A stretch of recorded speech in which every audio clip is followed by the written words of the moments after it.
السلام علیکم ورحمۃ اللہ وبرکاتہ.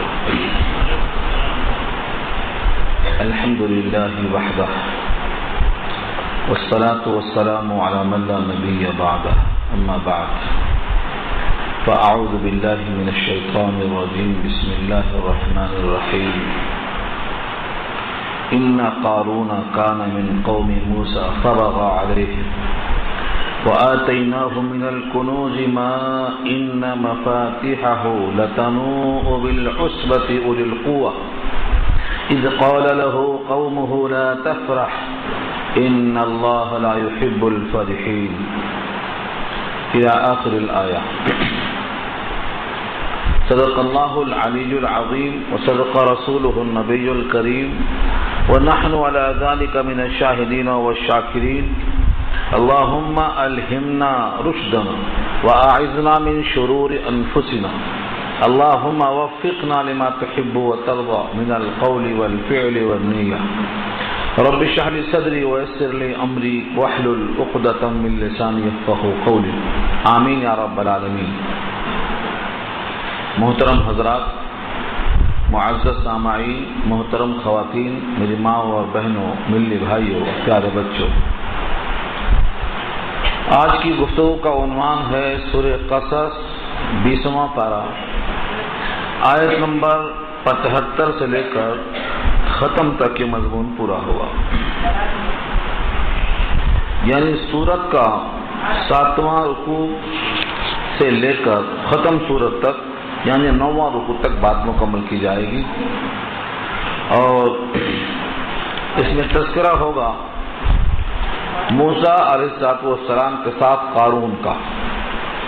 سورہ قصص میں دو واقعے بہت اہم، ایک میں حضرت موسیٰ علیہ السلام کا واقعہ فرعون کے ساتھ، اور دوسرا واقعہ حضرت موسیٰ علیہ السلام کا قارون کے ساتھ. یہاں سے دو رکوع جس میں مسلسل تذکرہ ہے قارون کی اس حالت پر. قارون کا ذکر کیوں لایا گیا؟ کیونکہ اس سے پہلے یہ بات کہی جا چکی تھی کہ تم کو جو اللہ نے دیا ہے وہ تمہارے لیے بہت پسندیدہ ہونا چاہیے، کیونکہ دنیا کی حیات اور دنیا کی زینت یہ مستقل رہنے والی چیز نہیں ہے. اللہ کا دیا ہوا بہت عمدہ ہے. دنیا کی حیات میں جو کچھ انسان دکھائی دیتا ہے وہ سمجھتا ہے کہ یہ آئندہ بہت کام میں آئے گا، حالانکہ دنیا کی کوئی چیز آئندہ کام میں آنے کے لیے وہی شرط ہے کہ اس میں آخرت کا ارادہ کیا جائے. وما اوتیتم من شیء فمتاع الحیات الدنیا وزینتها، یہ آیت گزر چکی پیچھے. اس میں کہا گیا تھا کہ جو کچھ تمہارے پاس دیا گیا ہے زندگانی دنیا کی، یہ سب رونق کی چیزیں ہیں.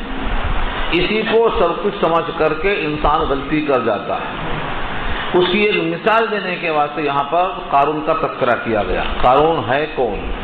اللہ خود فرماتے ہیں ان قارون کان من قوم موسیٰ. قارون موسیٰ کی قوم میں سے تھا،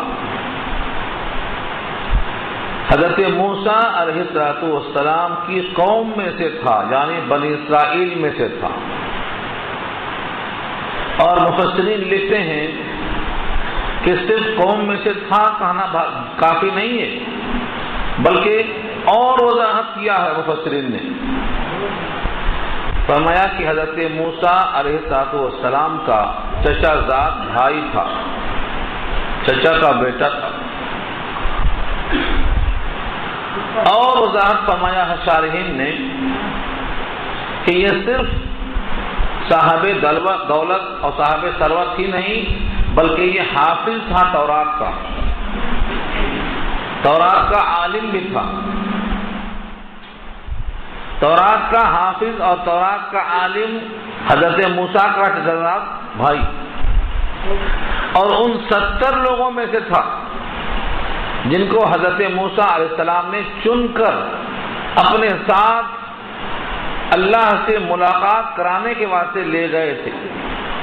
اور ان تمام نے کہا تھا کہ ہم کیسے مانیں کہ یہ آواز اللہ کی ہے، ہم تو آنکھوں سے دیکھنا چاہتے ہیں. جب تک آنکھوں سے دیکھیں گے نہیں، جب تک مانیں گے نہیں، تو پورے کو پورے موت کے گھر اتار دیے گئے۔ ان 70 میں سے یہ بھی تھا۔ تو حافظ تھا تورات کا، عالم تھا، موسیٰ کا شہزاد بھائی تھا، اور جن لوگوں کو اللہ کی طرف سے آواز سنائی گئی تھی ان 70 لوگوں میں سے یہ بھی تھا۔ اتنی خصوصیات تھی۔ اس نے حضرت موسیٰ سے کہا کہ پوری قوم آپ کی بات مانتی ہے، آپ ان کے قائد ہیں، آپ کے ساتھ حضرت ہارون ہیں، لیکن میں بھی تو آپ کے خاندان کا ہوں، مجھے تو کچھ بھی نہیں مل رہا ہے، مجھ کو بھی کچھ سیادت، قیادت، بڑائی، عظمت چاہیے۔ اللہ کے نبی نے کہا یہ میرا کوئی انتخاب نہیں ہے، اللہ جس کو چاہتا ہے نبی بنا دیتا ہے، اس میں میں کچھ نہیں کر سکتا۔ ہارون کو حسد پیدا ہو گیا، اور اس نے حسد کی بنیاد پر دولت پر اتنی کوشش کیا جس کا تذکرہ تفصیل سے خود آ رہا ہے۔ یہ عنوان ہے آج کی گفتگو کا۔ ان قارون کان من قوم موسیٰ، بے شک قارون تھا موسیٰ کی قوم میں سے، فبغى علیہم، بغاوت کرنا، سرکشی کرنا، سر اٹھا لینا، موسیٰ کے خلاف سوچ لینا، لیکن فبغى علیہم ہے، علیہم مانے اپنی قوم کے خلاف سوچا۔ تھا موسیٰ کی قوم میں سے، موسیٰ کے ساتھ رہنے کے بجائے موسیٰ علیہ السلام کی قوم کے خلاف سرکشی کیا۔ فبغى علیہم، بغاوت کیا۔ اللہ فرماتے ہیں بغاوت کرنے والا عام طور سے کون سا آدمی ہوتا ہے؟ جس کو دنیا والے کہتے ہیں اس کو ہر چیز مل گئی ہے، بہت مزے میں ہے، تب دماغ خراب ہوتا ہے۔ اس کو اللہ نے ہر چیز دے رکھا تھا، ہر چیز، کھانے کمانے کی کوئی فکر نہیں تھی، تو اب کیا کرتا؟ یہ سوچ میں پڑ گیا۔ اللہ خود فرماتے ہیں وَآتَيْنَاهُ مِنَ الْكُنُوزِ، اور میں نے اس کو کنز نہیں، کنوز جمع ہے کنز کی، وَآتَيْنَاهُ، اور دے رکھا تھا میں نے اس کو کنوز، یعنی کنز کی جمع ہے، خزانوں میں سے۔ کنز کہتے ہیں جو مدفون مال کہیں سے مل جائے، کسی کا دفن کیا ہوا خزانہ برآمد ہو جائے اس کو کنز کہا جاتا ہے۔ شریعت مصطفیٰ کی اصطلاح میں اس مال کو کنز کہا جاتا ہے جس کی زکوٰۃ نہ دی گئی ہو، کنز ہے وہ۔ تو یہ کنز اللہ خود فرماتے ہیں کنز نہیں، کنوز جمع، اس کو ہم نے خزانے دے رکھے تھے۔ خزانے بھی کتنا دے رکھے تھے؟ خزانوں کو اٹھانا تو بہت دور کی بات ہے، خزانوں کے لیے قفل تھے، ان قفلوں کے لیے چابیاں تھیں، چابیوں کا گچھا اٹھانے کے لیے ایک مضبوط جماعت بھی جب اٹھاتی تھی تو جھک جاتی تھی۔ ہاں، ایک لفظ ہے دیکھیے آندر آیا، لتنوء، لتنوء کے معنی آتے ہیں کسی طرف جھک جانا۔ جب پھل بہت زیادہ ہو جاتا ہے تو اس کی شاخیں جھک جاتی ہیں۔ یہ خزانے کی چابیاں اٹھاتے ہوئے ایک مضبوط جماعت کی کمر جھک جاتی تھی۔ خزانے کی چابیوں کا یہ عالم تھا۔ کسی طرف جھکاؤ کو ناآ کہتے ہیں۔ ترجمہ لفظ دیکھیے، وَآتَيْنَاهُ مِنَ الْكُنُوزِ، اور دیا تھا میں نے اس کو خزانوں میں سے مال کی کثرت، ما بمانا الذی، اتنا، کتنا دیا تھا؟ فرمایا اتنا۔ ماں کا ترجمہ ہے ان مفاتحہ، بے شک اس کی چابیاں، مفاتح جمع ہے، واحد کیا ہے؟ مفتاح، مفتاح چابی کو بولتے ہیں، المفتاح القرآن، قرآن کی چابی، تو مفاتیح جمع ہے اس کی، مفاتحہ اس کی چابیاں، لتنوء بالعصبۃ اولی القوہ، قوت والے ایک جماعت کے ذریعے سے وہ چابی جب اٹھتی تھی تو وہ جماعت پوری جھک جاتی تھی، بوجھ کے تلے دب جاتی تھی۔ لتنوء، لتنوء کے معنی بہت سے زور آور مرد اس بارے گراں کو اٹھاتے تھے تو چابیوں کو اٹھانے میں اپنے اوپر ایک قسم کا ایسا بوجھ کی جھک جانا، لف جانا جس کو بولتے، اور وہ اٹھانے والے کون تھے؟ عصبہ کہتے جماعت کو، تنہا ایک آدمی نہیں، جماعت، اور جماعت بھی کمزور نہیں کہ کھانا پینا نہ ملا ہو فاقہ چل رہا ہو، اولی القوہ، قوت والے۔ اس نے خزانے کی غرور میں اور فخر میں دماغ تو خراب ہو جاتا، اپنی قوم سے کہتا ہے کہ دیکھو یہ سب میری کمائی، میری محنت ہے، میری قابلیت، میری صلاحیت، میں کمایا۔ حضرت عطا فرماتے ہیں کہ کمایا ومایا سب بات کی چیز ہے، اس کو حضرت یوسف کے دفن کیے ہوئے خزانے کو اللہ نے اس کے ہاتھ لگا دیا۔ حضرت یوسف جو بادشاہ تھے مصر کے، ان کا دفن کیا ہوا خزانہ اس کے ہاتھ کو لگ گیا۔ حضرت عطا کی رائے، خزانہ مل گیا ہاتھ میں تو آدمی کا دماغ اچھل پڑتا ہے، اب وہ خواب دیکھتا ہے، کتنا بھی سمجھاؤ لیکن مانتا نہیں ہے۔ اسے کیا کیا کہا لوگوں نے، اذ قال له قومه لا تفرح، جب کہ کہا اس سے اس کی قوم نے اتراؤ مت، آپے میں رہو، اپنے حد سے باہر مت جاؤ، لا تفرح، تفرح کے معنی مت اتراؤ، خوشیاں مت مچاؤ، رقص و سرور مت دکھاؤ۔ اصل میں فرحہ کے معنی آتے ہیں خوشی کے۔ قرآن کریم میں لفظ فرحہ دونوں معنی میں استعمال ہوا، منع بھی کیا ہے، ممنوع اور جائز یعنی مشروع دونوں معنی میں استعمال کیا قرآن نے۔ جیسے یہاں آیا ہے لا تفرح، خوشی مت مناؤ۔ دوسرے مقام پہ آیا ہے یومئذ یفرح المؤمنون، اس دن خوشیاں منائیں گے ایمان والے، جب روم والے غالب ہو جائیں گے تو خوشیاں منائیں گے، وہاں لفظ افراح ہے۔ لا تفرحوا بما آتاکم، تم کو جو دیا اللہ نے اس کو اتراؤ مت۔ قرآن کریم میں فبذلک فلیفرحوا، چاہیے کہ لوگ اس پر خوشیاں منائیں قرآن کی عطا پر۔ تو لفظ فرح کے معنی خوشیاں منانے کے بھی ہیں، تو کہیں ممنوع اور کہیں مشروع دونوں میں نے آیا۔ مفسرین لکھتے ہیں اگر یہ خوشی، اگر یہ سرور شریعت کے دائرے میں ہے اور جس میں اللہ تعالیٰ کی مرضیات کا لحاظ ہے تو خوشی جائز ہے، بلکہ مستحسن ہے، ایک معنی میں شکر گزاری ہے۔ اور اگر اس میں اتنا غرور آ گیا کہ دوسروں کو حقیر سمجھتا ہے اور اللہ کی عطا کے بجائے اپنا ذاتی کمال ہنر سمجھتا ہے تو یہ ممنوع ہے۔ پورے قرآن کریم میں اسی ترازو پر تولا جائے گا۔ قوم نے کہا لا تفرح، اتراؤ مت، ان اللہ لا يحب الفرحین، بے شک اللہ پسند نہیں کرتے ہیں اترانے والوں کو، فرحین اترانے والوں کو، حد سے آگے بڑھنے والوں کو، اس اللہ کی عطا کو اپنا ذاتی ہنر سمجھنے والوں کو اللہ پسند نہیں کرتے۔ اور سچی بات یہ ہے جب انسان نعمتوں کو سمجھتا ہے کہ اللہ کی دی ہوئی نعمت ہے تو اتراتا ہی نہیں، آپے کے باہر جاتا ہی نہیں۔ اور اگر سمجھتا ہے کہ میری اپنی ذاتی محنت ہے، میں اس قابل ہوں اور کوئی دوسرا اس قابل نہیں ہے، تو انسان کے دماغ میں خرابی شروع ہو جاتی ہے۔ یہی یہاں کہا گیا ہے۔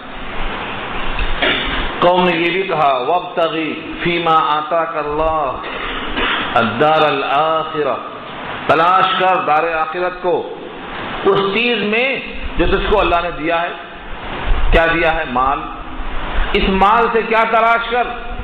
دنیا کا پلاٹ نہیں، آخرت کا گھر بنا۔ اس سے معلوم یہ ہوا دنیا میں رہ کر آخرت کا مکان انسان بنا سکتا ہے۔ ترجمہ اچھی طرح دیکھ لیں، وابتغی اور تلاش کر، فیما آتاک اللہ، اس چیز میں جو تجھ کو دے رکھا ہے اللہ نے۔ کیا دے رکھا ہے؟ مال، کنز دے رکھا ہے۔ کیا تلاش کر؟ اس کا مفعول آتا ہے الدار الآخرہ، دار آخرت کی جستجو کر، اس کو بنا۔ ولا تنس نصیبک من الدنیا، اور مت فراموش کر اپنا حصہ دنیا میں سے۔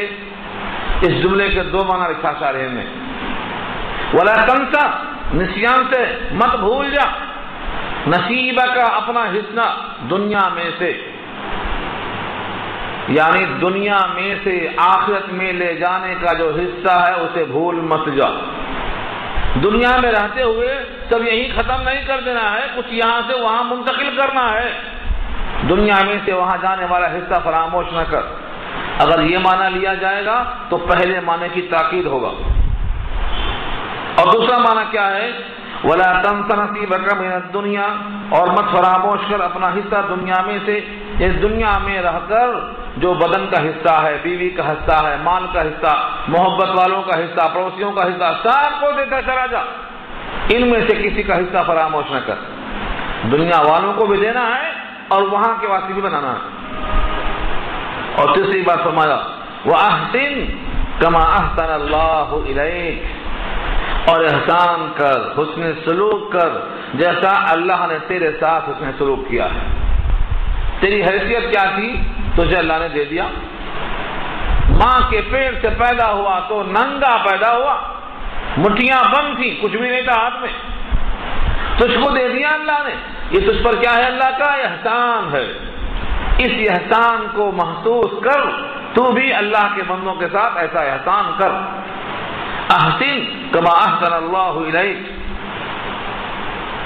ولا تبغ الفساد فی الارض، اور فساد زمین میں تلاش مت کر، فساد کا خواہاں مت ہو۔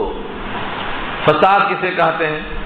زمین پہ انصاف نہ کرنا فساد کی جڑ ہے، حق تلفی کرنا فساد ہے، حق والوں کو حق نہ دینا فساد ہے، بیوی کا حق، بچوں کا حق، پڑوسیوں کا حق، ہر ایک کا حق دیتے جانا، یہ فساد ختم کرتا ہے، اور ان میں سے کسی کا حق مارنا فساد کی بنیاد ڈالتا ہے۔ یہ یہاں مراد ہے۔ وَلَا تَبْغِ الْفَسَادَ فِي الْأَرْضِ، اور دنیا میں فساد کا خواہاں مت ہو۔ ان اللہ، بے شک اللہ، لا يحب المفسدین، نہیں پسند کرتے فساد کرنے والوں کو۔ یہ سب تقریر ہے قوم کی۔ حضرت موسیٰ نے پہلے کہا ہوگا، پھر قوم نے سمجھایا ہوگا، جیسے میرا یہاں آپ نے تذکرہ سن لیا، قرآن کریم کی آیتیں معلوم ہو گئیں، اب جا کے سمجھاتے ہیں کسی کو۔ پوری قوم نے اس طرح سمجھایا قارون کو۔ صاف سن کر قارون نے بجائے سوچنے کے کیا جواب دیا؟ یہاں سے اس کے الفاظ، کیسا غرور تھا، کیسا گھمنڈ تھا، کیسی انانیت تھی۔ دیکھو کتنا اونچا آدمی تھا، عالم تھا، حافظ تھا، ایک پیغمبر کا بھتیجا تھا، بھائی تھا، بھائی تھا، یہ قوم بنی اسرائیل کا ایک فرد تھا، اللہ کی طرف سے نوازشیں تھیں، مگر یہ سب جا کے اوندھی ہو گئی کیونکہ منافق ہو گیا، حسد کرنا شروع کر دیا حضرت موسیٰ سے۔ جس طرح سے بہت سے دوسرے واقعات سنا ہے آپ نے، منافق جب ہو جاتا ہے آدمی تو اس کی دنیا آخرت دونوں تباہ ہو جاتی، تباہ ہو گئی۔ کیا جواب دیتا ہے دیکھو، قال انما اوتیتہ علی علم عندی، کہا اس کے سوا اور کوئی بات نہیں کہ میں دیا گیا ہوں، اوتیتہ، ہو کی زمین لوٹتی ہے اسی کنز کی طرف، وہ خزانہ مجھے دیا گیا ہے، میں خزانہ دیا گیا ہوں، علی علم عندی، ایسے علم پر جو میرے پاس ہے، وہ ہنر میرے پاس ہے، وہ سلیقہ میرے پاس ہے، یہ میری دماغی قوت ہے، یہ میں نے اس سے اس کو حاصل کیا، میری ذاتی صلاحیت ہے، اس میں کسی کی عطا کا کوئی دخل نہیں ہے، میں قابل، میرا علم، میرا ہنر، یہ نہیں سوچا کہ میرا وجود حقیر قطرے سے بنایا کس نے، میرا علم، اگر میرا علم ہے تو علم کے لائق دماغ پیدا کس نے کیا، دل کس نے بنایا، ان کی رگوں میں خون کون پھیلایا، کون دوڑایا، اور لوگوں میں ہنرمند بننے کا امتیاز کس نے بخشا، یہ دماغ میں کچھ بھی نہیں آ رہا۔ آج بہت سے لوگ کہتے ہیں میں کا مطلب میں کچھ ہوں، یہ انسان کی خرابی کی بنیاد ہے۔ ہر انسان میں کوئی خوبی ہے، تو ہمیشہ استحضار رہے کہ میرے رب نے مجھ پہ احسان کیا کہ مجھے دوسروں سے اچھا بنا دیا،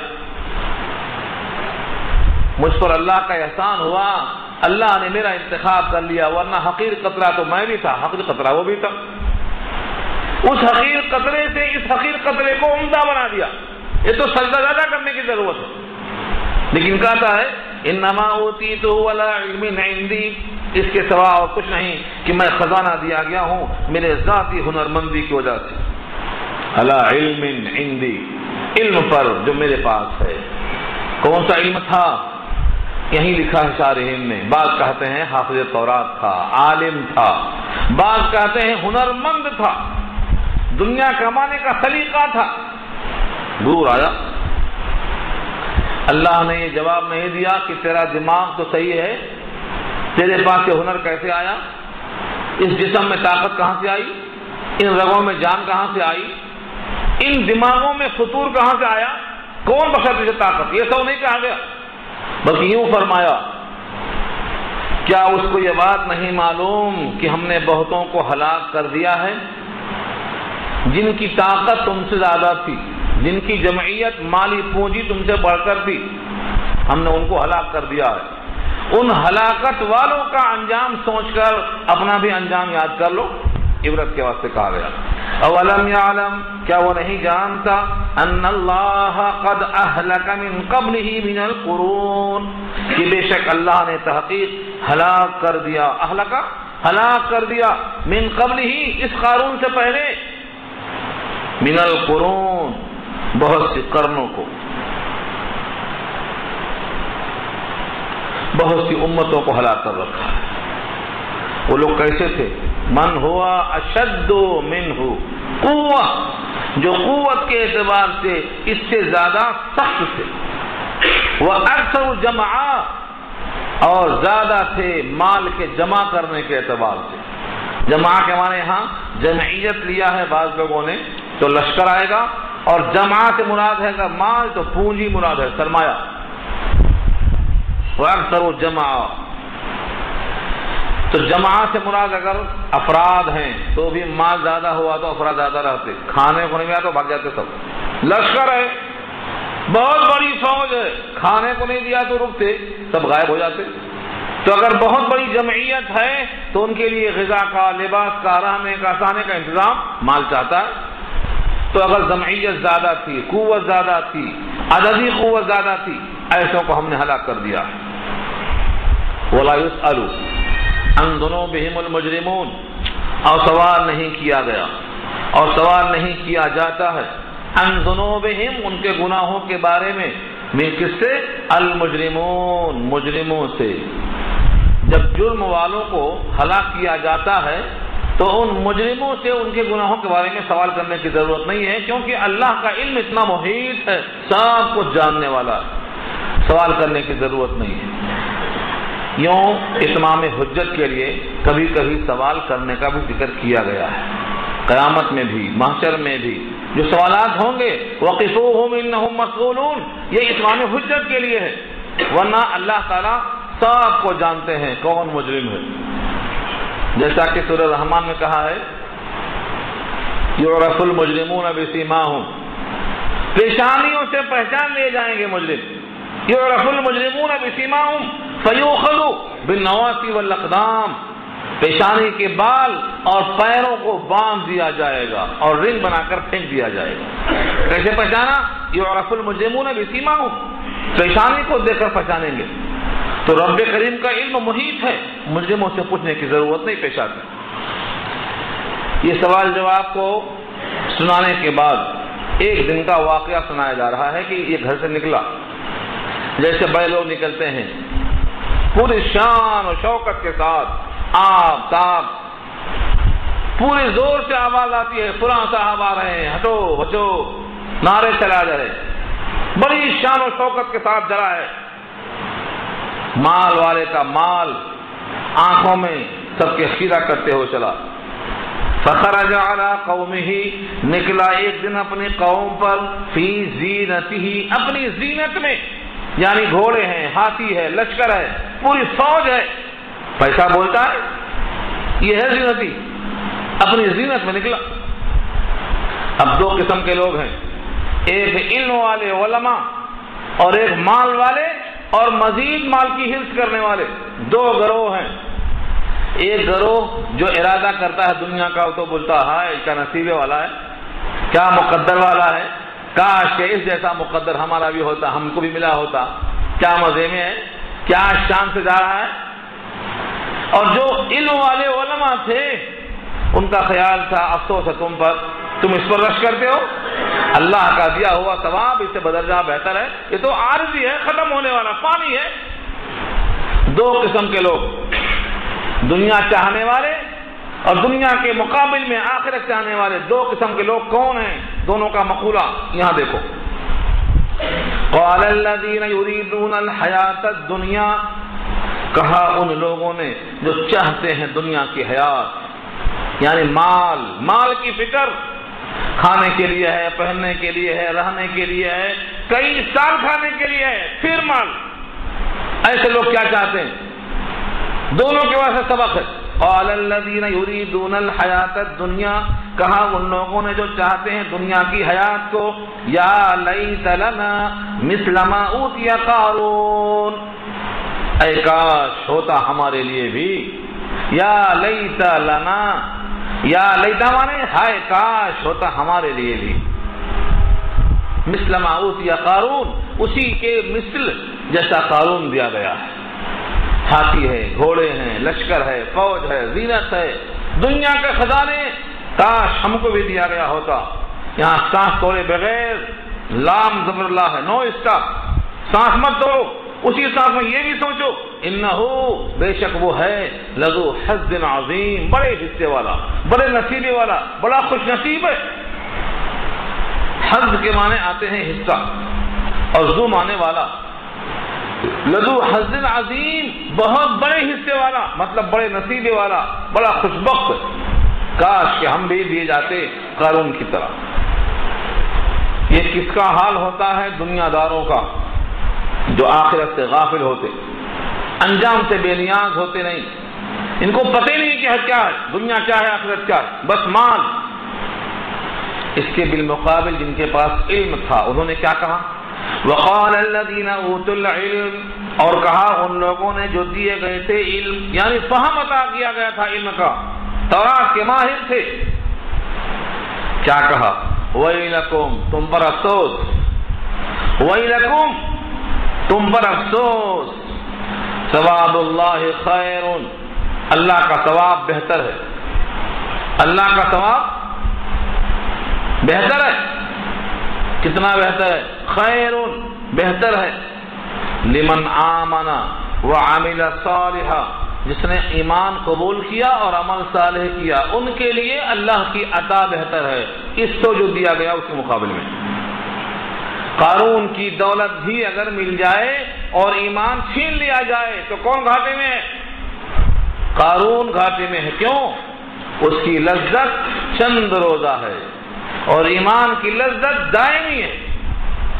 لیکن لوگ عارضی اور مستقل چیز کو نہیں جانتے.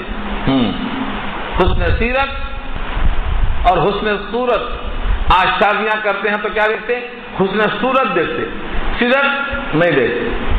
اللہ کے حدیث فرماتے ہیں سیرت دیکھو سکون مستقل ملے گا.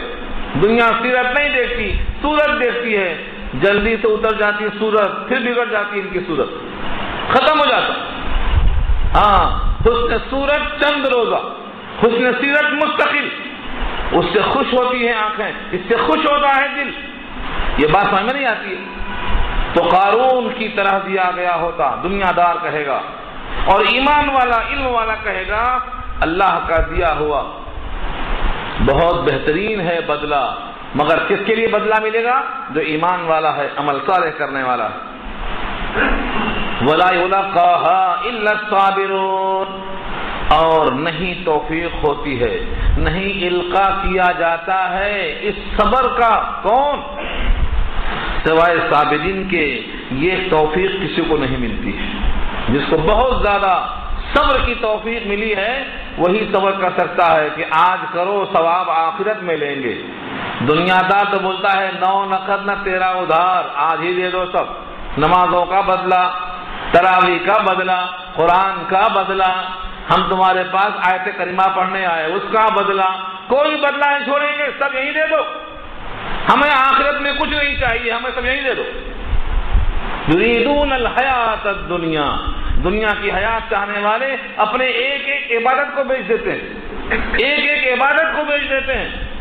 آخر کچھ رکھو، ایک سجدہ تو رکھو وہاں ملنے کے لیے، ایک سجدے کا ایک قطرہ آنسو کم سے کم رکھو وہاں اجر ملنے کے لیے، ساری عبادت یہی بیچ دیں گے۔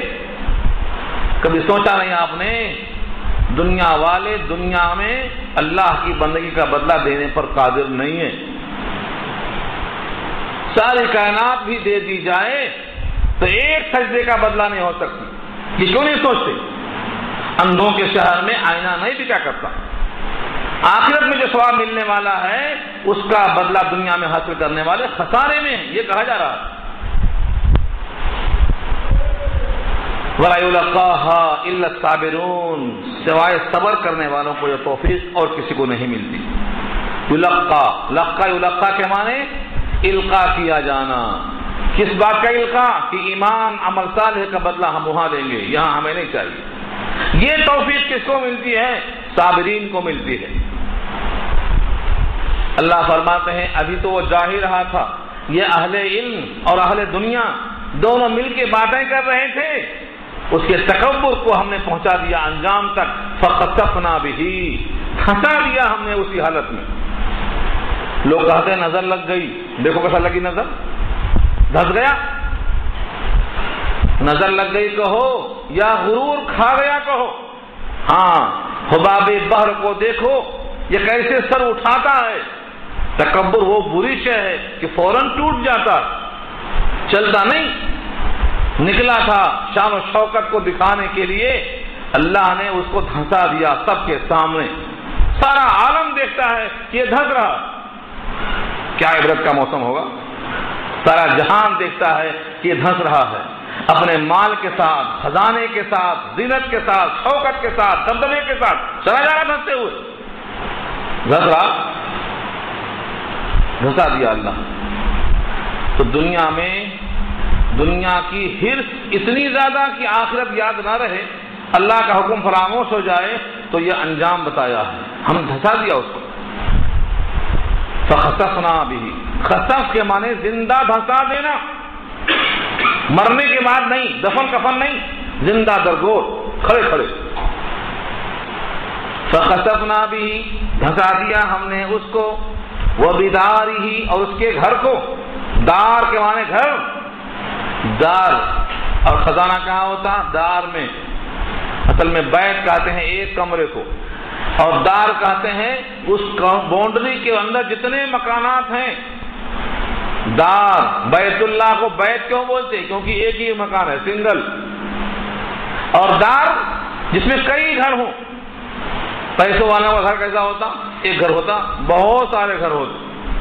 تو ہم نے دھنسا دیا اس کو اور اس کے گھر کو، کہاں دھسایا؟ الارض، زمین میں، دنیا کی حرص و طمع کرنے کی بنا پر۔ اللہ فرماتے ہیں جب ہم نے دھسانا شروع کر دیا اس کو گھر کے ساتھ، تو اس زمین میں کوئی نہیں تھا، کوئی جماعت نہیں تھی اس کی مدد کرنے والی کی دھسانے سے روک لیتی۔ جن پہ غرہ تھا، جن پہ گمان تھا، سب دھس رہے ہیں، بچانے والا کوئی نہیں۔ فما کان لہ من فئۃ، نہیں تھی اس کے واسطے کوئی جماعت، ینصرونہ، کہ اس کی مدد کرتے، من دون اللہ، اللہ کے مقابل میں کوئی جماعت نہیں۔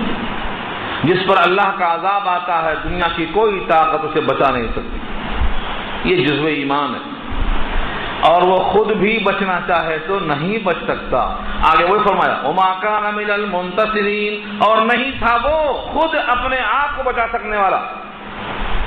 اصل میں منتصرین انتصار سے بنا ہے، انتصار کے معنی انتقام، اچھا تم ہم کو دھسا رہے ہو، ہم تم پہ حملہ کر دیں گے، یہ ہے انتصار اور یہ ہے انتقام۔ اللہ فرماتے ہیں نہ کوئی جماعت آئی مدد کرنے کے لیے اور نہ یہ اپنی آپ مدد کر سکا کہ ہم سے انتقام لے لیتا، چلا گیا دھنستے ہوئے۔ جب یہ انجام شہر میں ہوا تو اب لوگ جو کل تک بول رہے تھے کتنا نصیبے والا ہے، اللہ ہم کو بھی دیا ہوتا ایسا تو بہت اچھا ہوتا، اب کلے پیٹ رہے ہیں اپنے اور کہتے ہیں اللہ کا فضل نہ ہوتا تو ساتھ میں ہم بھی دھس جاتے ہیں اس کے، بچ گئے۔ صبح صبح سب کو شرمندگی شروع ہو گئی۔ دیکھو لفظ وَأَصْبَحَ صبح ہوئی، صبح کیا۔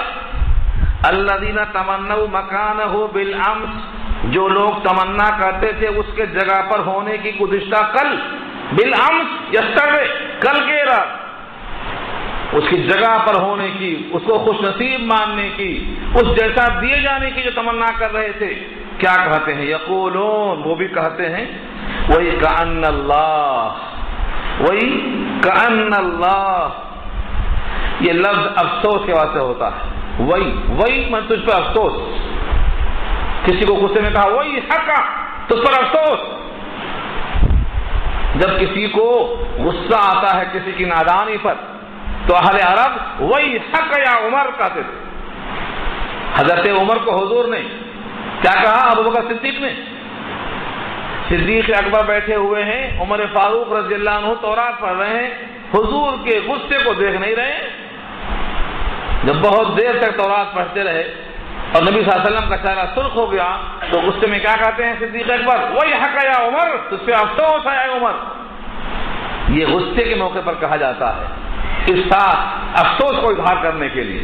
یہاں وہی کأن اللہ، افسوس ہے گویا کہ اللہ تعالی یبسط الرزق لمن یشاء من عباده ویقدر، کھول دیتا ہے اللہ رزق جس کے واسطے چاہتا ہے اپنے بندوں میں سے اور تنگ کر دیتا ہے۔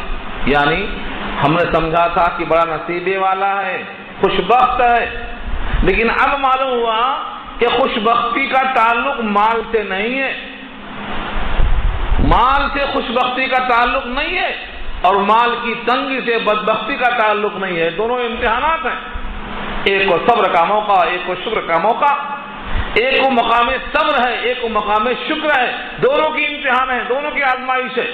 غلط سمجھا ہم نے، اب تک غلط سمجھا ہم نے، یہ لوگوں نے کہنا شروع کیا وہی کأن اللہ، گویا کہ اللہ یبسط، کھول دیتا ہے رزق کو لمن یشاء، جس کے واسطے چاہے،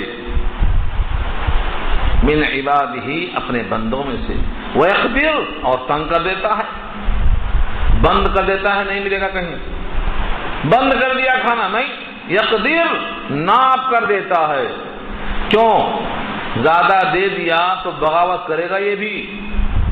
آج لوگ بولتے ہیں یار بڑی محنت کر رہا ہوں مگر بہت کم مل رہا ہے، زیادہ دیے تو قارون بنتا۔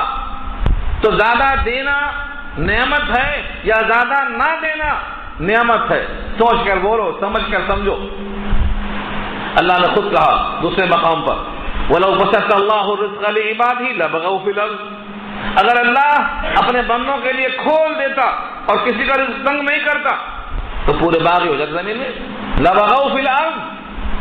دیکھو قارون کو بہت دے دیا، باغی ہو گیا، تو اگر بہت دے دیتا اور ہم باغی ہو جاتے، قارون کی طرح دھسنا پڑتا، تو یہ بہتر ہے یا ہمارے حال کو دیکھ کر ہمیں کتنی برداشت ہے اتنا دے رہا ہے، یہ بہتر ہے؟ کون سا بہتر ہے؟ یہ سمجھایا۔ لولا امن اللہ علینا لخسف بنا، اگر یہ بات نہ ہوتی کہ بے شک احسان کیا اللہ نے ہم پر تو ہم بھی دھس جاتے، لخسف بنا، تو ہم کو دھسا دیتا۔ یہ اللہ کا ہم پر احسان ہے کہ ہم کو اتنا دیا کہ ہم آپے سے باہر نہیں ہوئے، ہم جامے سے باہر نہیں ہوئے، ہم اپنے حدود انسانیت سے باہر نہیں گئے۔ ہمیں اللہ نے اتنا اگر نہ دیا ہوتا، زیادہ دے دیا ہوتا تو ہم بھی بہک جاتے۔ ایک آدمی کو پینے کی مقدار سے زیادہ پلا دیا گیا تو کیا کرتا؟ بھاگ جاتا۔ نشے کو ہم سمجھتے ہیں صرف شراب میں ہوتا نشہ۔ ایک صاحب نے کہا تھا میاں شراب کا نشہ تو بہت ہلکا ہوتا، مال کا نشہ اس سے زیادہ ہوتا، جب وہ چڑھتا ہے تو قانون بنتا اور وہ دھسنا پڑتا۔ یہ تو بیچارہ یہیں گرتا سڑک پہ، وہ تو اندر گرتا، اندر تو یہ مت سمجھو کہ نشہ صرف شراب میں ہوتا ہے، نشہ مال کا بہت ہوتا ہے، یہی یہاں کہا گیا ہے اگر اللہ کا ہم پر احسان نہ ہوتا اور ہم کو بھی بے پناہ دے دیتا تو ہم بھی زمین میں دھس جانے کے لائق ہو جاتے۔ لولا امن اللہ علینا لا خسف بنا، لولا اگر یہ بات نہ ہوتی، ان یہ کہ من اللہ احسان کیا اللہ نے علینا ہم پر، کیسے احسان کیا؟ ہماری حیثیت دیکھ کر ہم کو عطا فرمایا، ہم کس قابل نظر آئے اللہ نے وہ ہم کو عطا فرمایا۔ یہ آیت پڑھیں گے تو اپنے دیے ہوئے مال پر صبر آئے گا، گھر پر صبر آئے گا، بچوں پر صبر آئے گا۔ ہم اسی آیت سے اللہ کی تقسیم پر راضی ہونا یہ ایمان ہے، اور راضی نہ ہونا یہ عدم ایمان ہے۔ قسمت کیا ہر ایک کو، قسام ازل نے جو شخص کی جس چیز کے قابل نظر آیا، بلبل کو دیا رونا تو پروانے کو جلنا، غم ہم کو دیا سب سے جو مشکل نظر آیا۔ یہ اللہ کی شان ہے، جس کو دیتا ہے اس کی مرضی کے حساب سے نہیں بلکہ اس کے ظرف کو دیکھ کر دیتا ہے، اور یہ بھی اللہ کا احسان ہے۔ اگر زیادہ دیا تو بندے بھٹک جائیں گے۔ آگے اللہ خود فرماتے ہیں وہی کأنہ، افسوس ہے، بس یہ بات معلوم ہوئی، کأنہ گویا کہ شان یہ ہے، لا یفلح الکافرون، فلاح نہیں پاتے کافر، جو بھی کافر ہوگا فلاح نہیں پائے گا۔ اور کفر کیا ہے؟ نبی کی بات نہ ماننا کفر ہے، نبی نے جو پیغام دیا ہے اس کا انکار کرنا کفر ہے۔ حضرت موسیٰ کا انکار کیا تھا قارون نے، اور حضور پاک کا انکار کیا تھا مکے والوں نے، یہ ان کو سنانا مقصد ہے۔ اب آگے فرمایا کہ دنیا سے جانے کے بعد جنت کس کو ملے گی، دار آخرت میں کس کا حصہ زیادہ بنتا ہے، کون حقدار ہے، کیا شرائط ہے اس کے لیے؟ تلک الدار الآخرہ، وہ دار آخرت، نجعلها بناتے ہیں ہم اس کو، للذین ان لوگوں کے لیے، لا یریدون نہیں چاہتے ہیں جو لوگ، علوا فی الارض زمین میں بلندی، علو کے معنی اونچا ہونا، سب سے اونچا میں، اپنے کو سب سے بڑا سمجھنا، دوسروں کو سب سے حقیر سمجھنا، اپنے کو سب سے اعلیٰ سب کو ادنا سمجھنا۔ جو دنیا میں علو اور بلندی نہیں چاہتا تھا، یہ پہلی شرط ہے۔ نمبر 2، ولا فساد، اور فساد بھی نہیں چاہتا تھا۔ دنیا میں یہ دو چیزیں نہیں ہیں تو آخرت تیار ہے۔ کیا ہے دو چیزیں؟ ایک فساد نہیں، فساد کی تعریف اوپر آ چکی ہے، حق تلفی، جب دوسروں کا حق ماریں گے حق تلفی ہوگی۔ بلکہ بعض شارحین نے لکھا ہے فساد کہتے ہیں زمین پر گناہ کرنا۔ جب زمین پر بندہ گناہ کرتا ہے تو اللہ کی رحمت کے بجائے اللہ کا عذاب آتا ہے، اس سے بہت سے لوگوں پر زلزلہ آتا ہے، بہت سے لوگوں پر قحط پڑتا ہے، بہت سی نئی بیماریاں آتی ہیں، تو تمہاری مصیبت سے تم پر بھی عذاب آتا، دوسروں پر بھی عذاب آتا، یہ فساد ہے۔ تو زمین میں بلندی نہیں چاہتے۔ بلندی سے مراد کیا؟ اب کوئی کہے کہ اچھا کپڑا نہیں، اچھا کھانا نہیں، اچھا مکان نہیں، یہ مطلب نہیں ہے۔ آپ کھاؤ، اچھا پہنو، شان سے جیو، لیکن دوسروں کو اپنے سے کمتر مت سمجھو، دوسروں ایمان والوں کو اپنے سے کمتر مت سمجھو، اپنے کو ان سے بہتر مت سمجھو۔ کھانے پر رکاوٹ نہیں، پینے پر رکاوٹ نہیں، پہننے پر رکاوٹ نہیں، شان کے ساتھ رہنا ہے۔ یوں سمجھنا ہے دنیا کی ہر نعمت میرے لیے ہے، میں مخدوم کائنات ہوں، مجھے اللہ نے بنایا ہے، سورج، چاند، زمین سب میرے لیے نوکر ہیں۔ لیکن کسی مومن کو اپنے سے کمتر نہیں سمجھنا، کسی کو حقیر نہ سمجھنا، یہاں سے غلطی شروع ہوتی ہے۔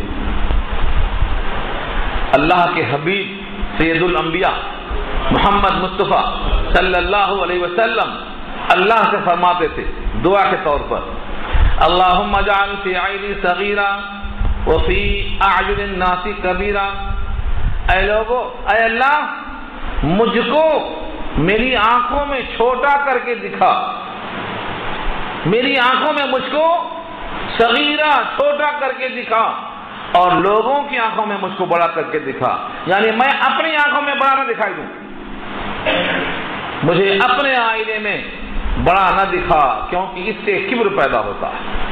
یہ نبی پاک کی دعا ہے، حالانکہ اس زمین پر آپ سے بڑا کوئی اللہ نے پیدا ہی نہیں کیا۔ آپ خود فرماتے تھے انا سید ولد آدم، میں اولاد آدم کا سردار ہوں، آپ سے بڑا کوئی نہیں۔ اس کے باوجود یہ دعا تھی کہ اللہ مجھ کو میری آنکھوں میں چھوٹا کر کے دکھا اور لوگوں کی آنکھوں میں بڑا کر کے رکھ۔ کیوں کہا ایسا؟ اسی واسطے کہ زمین میں علو ایسا کہ دوسرے حقیر نظر آئیں، یہ درست نہیں ہے۔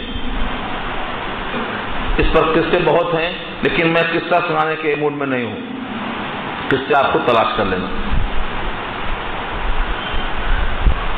اللہ کی طرف سے یہ قانون ہے، دار آخرت یہ ان لوگوں کے لیے بنایا ہے ہم نے، ان لوگوں کے لیے جو نہیں چاہتے ہیں علو، بلندی، اونچائی، فخر کرنا زمین میں اور نہ فساد کرنا وہ چاہتے ہیں۔ والعاقبۃ للمتقین، اور نیک انجام متقیوں کے لیے ہے۔ متقی مانے اتنا ڈرنا اللہ سے کہ اللہ کا حکم نہ ٹوٹے، اتنا ڈرنا اللہ سے کہ اس سے بڑا کسی کو نہ سمجھے، اتنا ڈرنا اللہ سے کہ اس کے مقابل ساری کائنات بھی چھوٹ جائے تو چھوڑ دے۔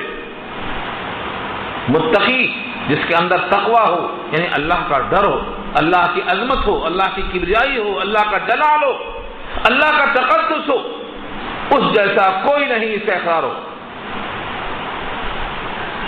اب یہاں سے وہ سور بتایا، من جاء بالحسنہ، جو نیکی لے آیا، من جاء جو آیا، بالحسنہ نیکیوں کے ساتھ، جو آیا نیکیوں کے ساتھ یعنی نیکی لایا، فلہ تو اس کے لیے ہے خیر منہا، اس سے بہتر، اس سے بہتر، 1 گنا 2 گنا 3 گنا، فرمایا 7 سے لے کر 700 گنا تک بہتر۔ 1 حرف پر 10 نیکی، اخلاص بڑھ گیا تو 700 نیکی۔ کیوں؟ اللہ کا وعدہ ہے، ہم بڑھ کے دیتے ہیں۔ جو ہمارے پاس نیکیاں لائے گا، نیکیاں 1 لایا تو ہم ثواب 10 دیں گے، ہماری مرضی، اللہ کا قانون ہے یہ۔ من جاء بالحسنہ فلہ خیر منہا، جو نیکیاں لایا اس کے لیے بہتر ہے اس سے۔ ومن جاء بالسیئہ، اور جو برائی لایا، برائی سے مراد کیا ہے؟ ہر وہ عمل جو اللہ کو پسند نہیں، چاہے وہ عقیدہ ہو چاہے وہ اعمال ہو، پسند نہیں، سیئہ۔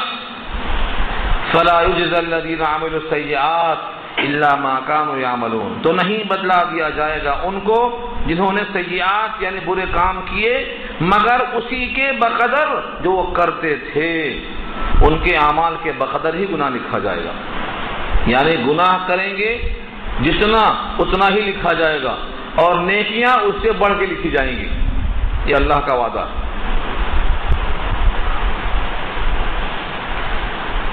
ایک بات اچھی طرح دیکھ لیں، اوپر کی آیت میں ابھی آپ نے سنا لا یریدون، جو ارادہ نہیں کرتے بلندی کا، ارادہ کے معنی پختہ ارادہ، عزم۔ تو اگر کوئی آدمی دنیا میں بلندی کا ارادہ کرتا ہے اور فساد کا ارادہ کرتا ہے تو آخرت کے محروم ہو جائے گا، آخرت سے محروم ہو جائے گا۔ تو ارادے پر محرومی ہے، کرنے پر نہیں، ارادے پر۔ اسی واسطے کہا ہے کہ عمل پر گناہ نہیں ہوتا بلکہ ارادہ عمل پر گناہ ہوتا ہے۔ ایک آدمی عزم کرتا ہے مجھے اسے قتل کر دینا، ارادہ کر لیا پختہ، گناہ لکھا جائے گا۔ قتل کرنے پر گناہ نہیں لکھا جائے گا، کیوں؟ کیونکہ وہ قتل ہوا ہے ارادے کے بعد، ارادے ہی کا نام ہے گناہ، ارادے پر گناہ لکھا جائے گا۔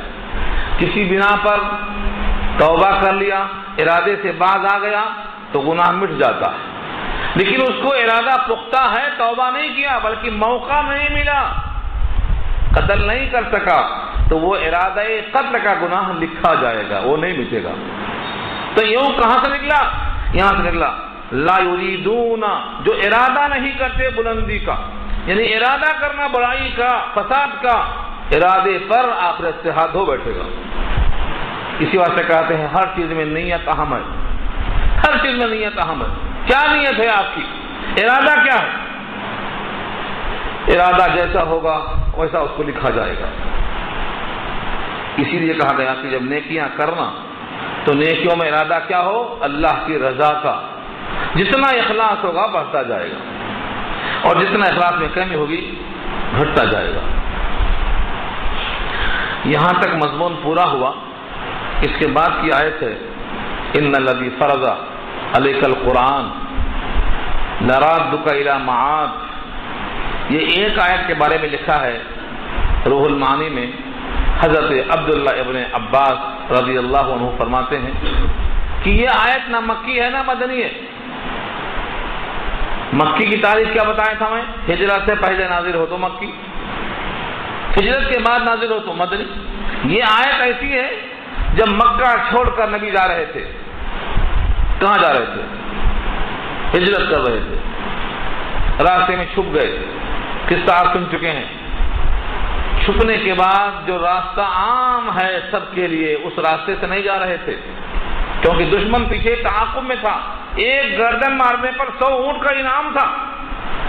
تو نبی صلی اللہ علیہ وسلم دوسرے راستوں سے آ رہے تھے، جو راستہ غیر معروف تھا، جو سب نہیں جانتے تھے۔ جب مدینہ سے قریب ایک مقام آیا جس کا نام ہے جحفہ، اس کو ہم رابغ بھی کہتے ہیں۔ اس مقام پر جب پہنچے تو جو مکے سے مدینہ روڈ جاتی تھی اس زمانے کی عام معروف، اس پر پہنچ گئے تو مکہ یاد آیا، حضور کو مکہ یاد آیا، بیت اللہ یاد آیا، اپنا وطن یاد آیا۔ آپ کے دل میں مکے کی طرف جانے کی خواہش پیدا ہوئی، یاد آیا۔ صحابہ کرام کو مکہ یاد آتا تھا، وہ کتنا روتے تھے، یہ بحث میں کبھی سناؤں گا آپ کو۔ مدینے میں رہ کر کتنا روتے تھے وہ، مکے کے پہاڑ کو یاد کر کے۔ شامو ایک پہاڑ ہے، طفیل ایک پہاڑ ہے، اذخر ایک گھاس ہے، گھاس کو سن کر، پہاڑوں کو سن کر، مقام پانی کو سن کر تڑپتے تھے، روتے تھے۔ نبی صلی اللہ علیہ وسلم کو وطن یاد آیا۔ اسی مقام پر جبریل نے یہ آیت نازل فرمایا اور کہا کہ بے شک جس اللہ نے آپ پر قرآن نازل کیا ہے اس اللہ کا یہ وعدہ ہے کہ آپ کو پھر سے مکہ واپس دے دے گا۔ یہ مقام رابغ پر آیت گزری ہے۔ یہاں سے فتح مکہ کی خوشخبری شروع ہو گئی۔ ان الذی فرض علیک القرآن لرادک الی معاد۔ بے شک وہ ذات جس نے فرض کیا آپ پر، یعنی نازل کیا آپ پر، اتارا آپ پر، کیا؟ القرآن، قرآن کو، لرادک، وہ البتہ آپ کو لوٹائے گا، الی معاد، معاد کی طرف یعنی مکے کی طرف۔ معاد سے مراد مکہ لیا ہے تمام شارح میں، کیونکہ معاد کا ترجمہ لفظی کیا ہے؟ اس کا مادہ عود ہے، لوٹ کر جانے کی جگہ۔ اور نبی پاک کیونکہ مکہ سے آ رہے تھے، ان کے لیے لوٹ کی جگہ کیا ہوتی؟ معاد سے مکہ مراد ہوتی۔ اسی لیے آخرت کو بھی معاد کہتے ہیں، معاد۔ تو اللہ تعالیٰ کی طرف سے خوشخبری آ گئی کہ اللہ آپ کو واپس کرے گا۔ اس جملے میں ایک اور اشارہ ہے، کاش کہ آپ سمجھ جاتے۔ جس ذات نے آپ پہ قرآن فرض کیا ہے، جس اللہ نے آپ پر قرآن کے احکام کو، قرآن کی تبلیغ کو، قرآن کے پہنچانے کو فرض کیا ہے، اس ذات کا یہ وعدہ ہے کہ آپ کو پھر سے مکہ واپس دے گا۔ یہ کیوں نہیں کہا جس نے آپ کو پیدا کیا ہے، جس نے آپ کو نبی بنایا ہے، جس نے آپ کو نبوت دی ہے، جس نے آپ پر قرآن نازل کیا ہے، یہ کیوں کہا؟ اللہ کی بہت سی نعمتیں ہیں نبی پاک پر، ان تمام نعمتوں میں سے قرآن کے احکام کی نعمت کا تذکرہ کیوں کیا اللہ نے؟ قرآن پاک میں اللہ فرماتے ہیں جس کو خوشیاں منانا ہے قرآن پہ خوشی منائے، فَبِذَلِكَ فَلْيَفْرَحُوا هُوَ خَيْرٌ مِّمَّا يَجْمَعُونَ۔ ساری دنیا مل کے جو جمع کرتے ہیں ان تمام سے بہتر ہے یہ قرآن، جس کو خوشیاں منانا ہے یہاں منائے۔ جب نبی پاک کو قرآن دے دیا گیا تو دنیا کی کوئی نعمت قرآن سے بڑی نہیں تھی. اسی واسطے ہر نعمت کا حوالہ دینے کے بجائے قرآن کی نعمت کا حوالہ دیا گیا کہ جس نے آپ کو قرآن جیسی نعمت دی ہے اس کا یہ وعدہ ہے مکہ آپ کو دے گا. اور شارحین نے آگے بڑھ کر تشریح کرتے ہوئے لکھا ہے کہ در حقیقت قرآن کا پڑھنا، قرآن کا پہنچانا، قرآن پر عمل کرنا، قرآن کریم کے ساتھ مشغول رہنا، یہی ذریعہ بنے گا مکہ فتح کر لینے کا. آج ان میں کفر ہے، کفر کی بنا پر آپ کو نکلنا پڑا ہے، لیکن قرآن کی دعوت و تبلیغ کی برکت سے ان کے دل میں ایمان آئے گا، مکہ واپس ملے گا. یہ اشارہ فرمایا قرآن کی برکت دیکھو. قرآن کریم کی برکت کے ذریعے سے جو آپ کے دشمن تھے وہ آپ کے کف بردار ہو گئے، کفش بردار ہو گئے، جوتا اٹھانے والے بن گئے. ابو سفیان سن 8 ہجری تک ہر جنگ میں آپ کے مقابل تھے، لیکن 8 ہجری کے بعد جب مکہ فتح ہو گیا، 9 ہجری میں قبیلہ ثقیف سے جب جنگ ہوتی ہے تو حضور پاک کے گھوڑے کی لگام ابو سفیان کے ہاتھ میں تھی. یہ کس کا معجزہ ہے؟ قرآن کریم کا معجزہ ہے. جب صلح حدیبیہ ہوئی تو صحابہ کی تعداد 1400 تھی، اور 1.5 سال 2 سال کے بعد جب مکہ فتح ہوتا ہے تو 10,000 تھی. یہ کس کا طفیل ہے؟ قرآن کریم کی برکت ہے. تو اشارہ یہ ملا جس اللہ نے قرآن دے دیا ہے، اس قرآن کی دعوت و تبلیغ پر آپ کو مکہ دینے پر وہ قادر ہے. اور ایک بات یاد آئی مجھے، حدیث پاک میں اللہ کے حبیب کا ارشاد ہے کہ جس کو قرآن کی مصروفیت نے مجھ سے مانگنے کا موقع نہیں دیا، سارے جہان والے جتنا مانگتے ہیں میں بغیر مانگے اس کو دے دوں گا.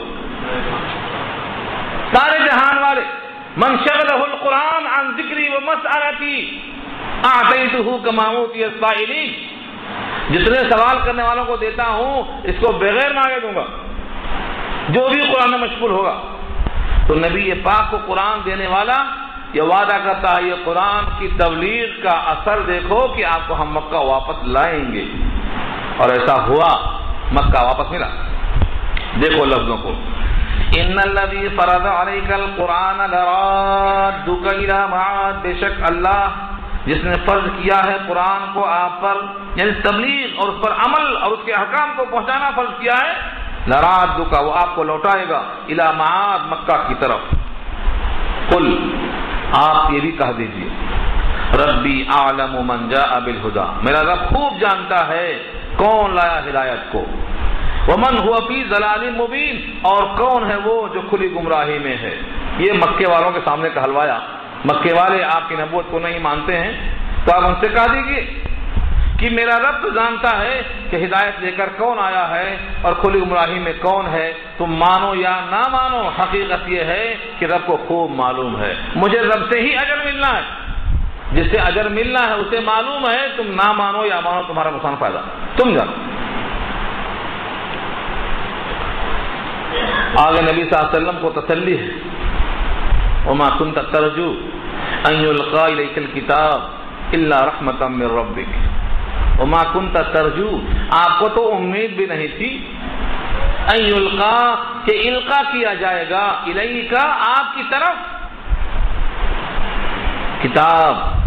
کتاب آپ کو دی جائے گی. آپ کو معلوم تھا، آپ کو امید تھی، توقع تھی؟ نہیں. مکے میں 40 سال تھے، آپ کو نہیں توقع تھی کہ مجھ کو کتاب دی جائے گی. خلاف توقع، غیر متوقع طور پر اللہ نے کتاب نازل فرما دیا. کیوں؟ رحمت ہے اللہ کی، جس پر چاہے برستی ہو. وما كنت ترجو ان يلقى اليك الكتاب، اور آپ کو توقع نہ تھی کہ کتاب دیے جائیں گے، القا کیا جائے گا کتاب کو آپ کی طرف، الا رحمة من ربك، مگر رحمت ہے یہ آپ کے رب کی. دو باتیں معلوم ہوئی، قرآن کا عطا ہونا یہ اللہ کی رحمت ہے، اور آپ کو چونکہ پہلے سے توقع نہ تھی، غیر متوقع نعمت ہے. جیسے آپ لوگوں کو توقع نہیں تھی کہ یہاں درس قرآن کیا جائے گا، یہ بھی اللہ کی رحمت ہے. اب آپ رحمت کی قدر کتنا کرتے ہیں، آپ کے دل پہ ہاتھ رکھ کے پوچھو. فلا تکونن ظہیرا للکافرین. یہ ہے اصل نعمت. فرمایا چونکہ آپ پر اللہ کی رحمت ہوئی، کتاب دی گئی، اس کا شکرانہ یہ ہے کہ کسی بھی کافر کی آپ پشت پناہی نہ کریں. فلا تکونن، تو آپ ہرگز نہ ہو جائیں، ظہیرا پشت پناہ، للکافرین کافروں کے لیے. کسی بھی معاملے میں کافروں کی تائید آپ نہ کریں.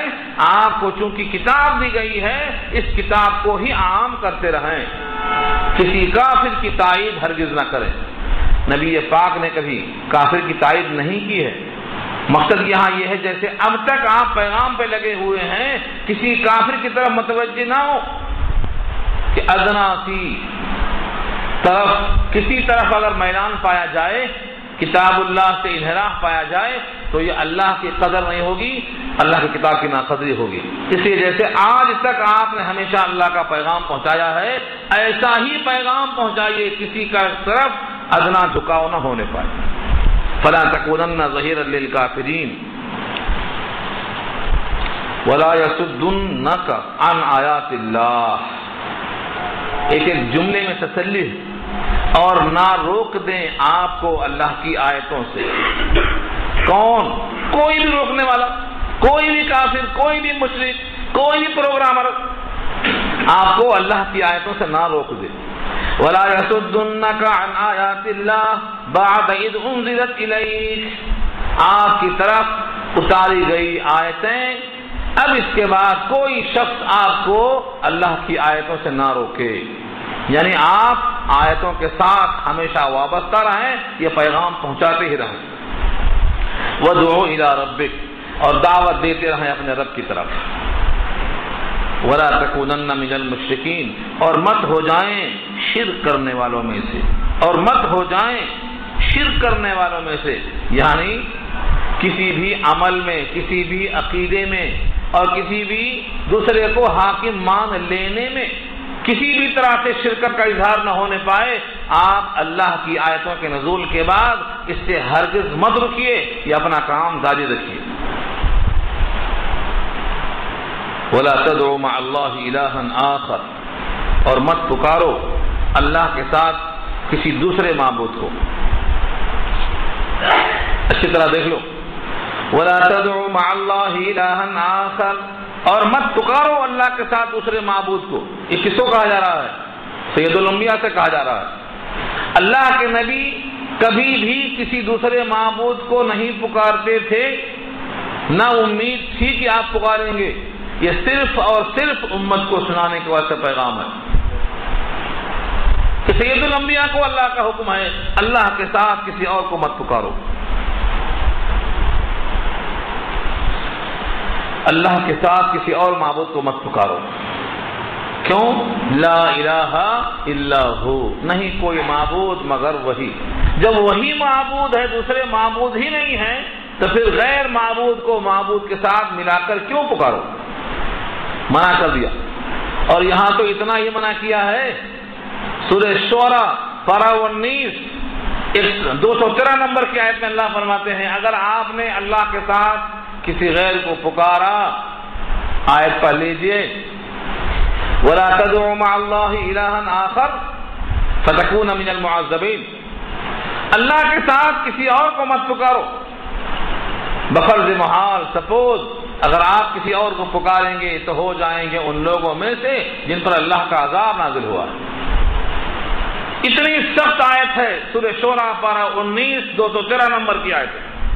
کیوں کہا اللہ نے؟ یہ بتانے کے لیے معبود اللہ ہے، لا الہ الا ہو، وہی معبود ہے. جب وہی معبود ہے تو اس کے ساتھ کسی اور کو پکارنے سے فائدہ نہیں ہوگا، بلکہ معبود حقیقی کا غضب تم پر نازل ہوگا کہ میرے ساتھ میرے مخلوق کو پیش کر رہے ہو. اور آگے وضع فرمایا کل شیء ہالک الا وجہہ. کل شیء، ہر شیء، کل شیء، ہر شیء، ہالکن ہلاک ہونے والی ہے، الا وجہہ مگر اس کی ذات. جب ہر شے ہلاک ہونے والی ہے تم اس کو پکار رہے ہو، پکارتے ہوئے دیکھتے ہو کہ وہ ہلاک ہو گئی تو فائدہ کیا؟ جو ذات الحی القیوم ہے، ہمیشہ زندہ ہے، سب کو تھامنے والی ہے، جس کے لیے بقا ہے، صرف اسی کو پکارو جس کو ہلاکت رکھی ہے، اسے کیوں پکارتے ہو؟ ہلاکت، کل شیء ہالک الا وجہہ، ہر چیز فنا ہونے والی سوائے اللہ کی ذات کی۔ تو وجہ کے معنی ذات۔ ایک ترجمہ اور کیا شارحین نے، کل شیء ہالک الا وجہہ، ہر شے ہلاک ہونے والی ہے سوائے اس ذات کے لیے جو عمل کیا گیا ہے، یعنی اس ذات کو پکارنے والا جو عمل اس ذات کے لیے کرے گا اخلاص کے ساتھ، وہ عمل باقی رہے گا، اس کا صلہ باقی رہے گا۔ اسی کو کہا ہے والباقیات الصالحات خیر عند ربک ثوابا، جو عمل صالح ہے وہ باقی رہنے والا ہے، جب اخلاص ہوگا تو وہ باقی رہے گا، اخلاص نہ ہوگا تو باقی نہیں رہے گا۔ لہ الحکم والیہ ترجعون، اسی کے لیے حکم ہے، اسی کے لیے حکم ہے، یعنی احکامات اسی کے ہیں، اسی کے حکم پر اٹھنا ہے، اسی کے حکم پر بیٹھنا ہے، اسی کی حکومت ہے۔ وَإِلَيْهِ تُرْجَعُونَ، اور اسی کی طرف لوٹائے جاؤ گے، سب لوٹائے جائیں گے اسی کی طرف۔ کفن دفن میں آپ سپرد خاک کر کے آتے ہیں، کوئی آتش پرست آگ کے حوالے کر کے آتا ہے، یہ سب کہاں جاتے ہیں؟ اسی اللہ کے پاس جاتے ہیں۔ ہم سمجھتے ہیں دریا نے کھا لیا، مچھلیاں نے کھا لیا، آگ نے کھا لیا، مٹی نے کھا لیا، کیڑوں نے کھا لیا، ہم کچھ بھی سمجھیں، لیکن یہ گیا اللہ کے پاس، اور اللہ کے سامنے ایسا ہوگا کہ دونوں کے درمیان کوئی نہیں ہوگا، سب کے سب اللہ کے سامنے تنہا تنہا حاضر ہوں گے۔ کلہم آتی یوم القیامت فردا فردن فردا، ایک کے بعد ایک حاضر ہونے والے ہیں۔ اس کا مطلب کیا نکلا؟ پکارنا ہے تو اللہ کو پکارو، اللہ کے ساتھ کسی کو مت پکارو، کیونکہ وہی معبود ہے، بقیہ سب مخلوق ہیں، سب ہلاک ہونے والے ہیں، وہ باقی رہنے والا ہے، اس کی ذات ہمیشہ رہے گی۔ ایسی ذات کو پکارو جہاں بقا ہے، جہاں دوام ہے، اور اس کے سوا کوئی دوسرا معبود ہے ہی نہیں، اسی کا حکم چلتا ہے، زمین میں، آسمان میں اور محشر کے میدان میں اسی کا حکم چلے گا، اور سب کو لوٹ کر اسی کے پاس جانا ہے۔ اس کو راضی کر کے جائے گا، جنت میں جائے گا، اس کو ناراض کر کے جائے گا، جہنم میں جائے گا۔ اسی واسطے اللہ ہی کو پکارنا ہے۔ الحمدللہ سورہ قصص مکمل ہو گئی۔